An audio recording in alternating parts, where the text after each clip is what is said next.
Israel কেন ইরানে হামলা করেছে জানেন? অনেকের মতো আপনিও বলবেন ইরানে পারমাণবিক কর্মসূচি নস্যাৎ করার জন্য হামলা করা হয়েছে। আপনার উত্তর সঠিক হয়নি। পশ্চিমারা ইরানের পারমাণবিক কর্মসূচি নস্যাৎ করার জন্য হামলা করেনি।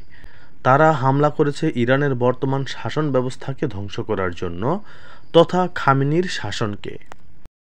খামেনির শাসনের সহজ বাংলা হলো খলিফার শাসন। বর্তমান পৃথিবীতে একমাত্র ইরানেই খলিফার শাসন কায়েম আছে, যাকে বলা হয় খিলাফত। এই খিলাফতের খলিফা হলেন আয়াতুল্লাহ আলী খোমেনি। ফার্সি ভাষায় খলিফাকে খামেনি বলা হয়। তবে অনেকে বলে থাকেন আয়াতুল্লাহ আলী খোমেনি খোমেন শহরে জন্মগ্রহণ করেছেন, তাই তার নাম হয়েছে খোমেনি। যেভাবেই নামকরণ হোক না কেন, এখন ইরানিরা খলিফাকে খোমেনি বলে। প্রত্যেকটা মুসলিমের ইমানি দায়িত্ব হলো খলিফার কাছে বায়াত গ্রহণ করা। মুসলমানদের অভিভাবক হলেন খলিফা। আল কুরআনে ঐক্যবদ্ধ থাকার জন্য আদেশ করা হয়েছে। ঐক্যবদ্ধ থাকার জন্য খলিফার নিকট বায়াত হতে হবে। ইহুদিরা ইসলামের সূচনা লগ্ন থেকেই মুসলিমদের বিরুদ্ধে ষড়যন্ত্র করে আসছে। তারা চায় দুনিয়া থেকে ইসলামকে ধ্বংস করে দিতে। তারা আবহমান কাল থেকে ষড়যন্ত্র করে আসছে, কিন্তু আজ পর্যন্ত সফল হতে পারেনি। তারা কিন্তু তাদের প্রচেষ্টা বন্ধ করে দেয়নি। একের পর এক ষড়যন্ত্র এবং সরাসরি প্রচেষ্টা চালিয়ে যাচ্ছে আজ অবধি। আল কুরআনে তাদের ষড়যন্ত্রের কথা বলেছেন। তাদের ষড়যন্ত্রের অন্যতম একটা ষড়যন্ত্র হল মুহাম্মদ সাল্লাল্লাহু আলাইহি ওয়াসাল্লামকে বিষ পান ও জাদু করা। আমরা অনেকেই ক্রুসেড সম্পর্কে জানি। ক্রুসেড হলো ধর্মযুদ্ধ। এভাবে একটা দুইটা যুদ্ধ হয়নি, তিনটা ধর্মযুদ্ধ হয়েছিল। ছোটখাটো আরও অসংখ্য যুদ্ধ হয়েছিল। ইহুদিরা মুসলিমদের মাঝে বিভেদ সৃষ্টির জন্য গভীর ষড়যন্ত্রে লিপ্ত। তারা মুসলিমদের ঐক্য নষ্ট করার জন্য বিভিন্নভাবে চেষ্টা করছে। এর মধ্যে অন্যতম হলো ফেরকা। আমরা মনে করি এটা বুঝি আমরাই তৈরি করেছি, কিন্তু না, এটা হলো ইহুদিদের চক্রান্ত। তারা সময় উপযোগী পদক্ষেপ নেয়। বর্তমানে তারা বিভিন্ন ধরনের ফেরকা সৃষ্টি করছে। বহু কোরআনে হাফেজ আছে যারা মূলত অন্য ধর্মের।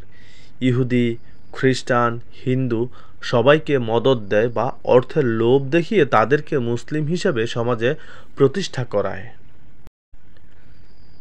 জার্মানিতে একটা গবেষণা কেন্দ্র আছে যেখানে ইসলাম ধর্ম সম্পর্কে গবেষণা করা হয়।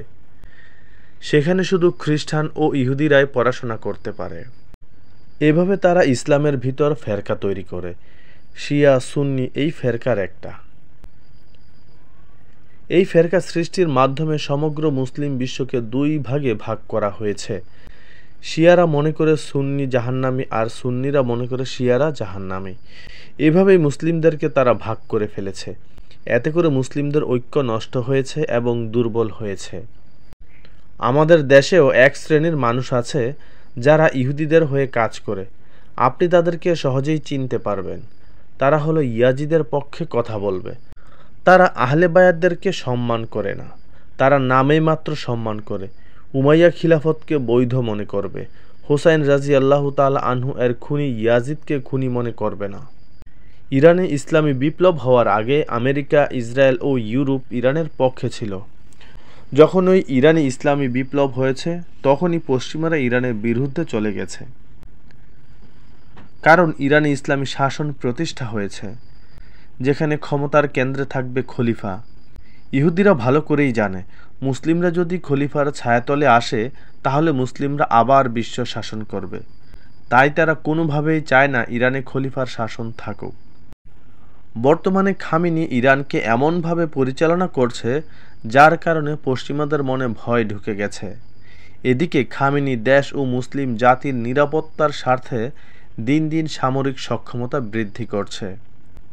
ইহুদিরা এখন গভীর ষড়যন্ত্রে লিপ্ত। তারা ইরানকে সমগ্র মুসলিমদের বিরুদ্ধে দাঁড় করানোর চেষ্টা করছে। এদিকে কিছু লোক যারা ইরানের সমালোচনা করছে।